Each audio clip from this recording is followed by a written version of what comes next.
I love beer.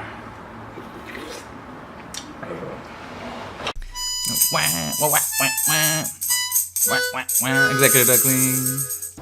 So you guys just witnessed the mere exposure theory. The mere exposure theory, which is the opposite of what we did on our last video, which was the power of absence, and that entitled to kind of strengthening relationships by removing yourself. And you can just, watch the other video. But anyway, this time we're going to talk about the mere exposure effect. And it says that you're more likely to like a stimulus or kind of anything that you can see, touch, hear, taste. The more it's introduced to you, the more you see it, the more likely you're going to like it. An example of this is Stone Cold Steve Austin. When he was young, he absolutely hated alcohol. But as he got older and he kept being exposed to it, he absolutely started loving it, and he became alcohol, guys. He became alcohol. No lie. And another example would be music too.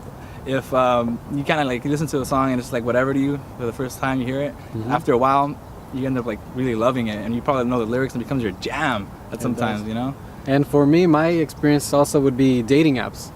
I match up with 5s. After so many times of being exposed to them, they become 10s. Heck yeah, maybe even 11s. And sometimes I notice that I even start liking them too because he shows them to me. And I'm like, man, they get hotter and hotter as he shows them to me. And it's the same picture. Oh, is that the same girl from last week?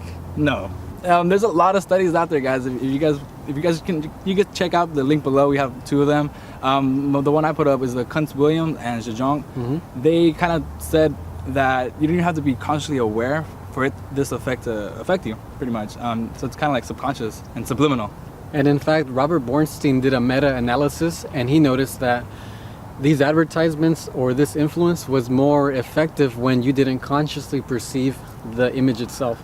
So when it was placed next to you and you didn't think about it, that's when it's most effective. Wow. So so just subtlety is really the big difference here. Yeah, then. keep it subtle. It'll be more effective. Dang. You like a spicy señorita? You want her to notice you?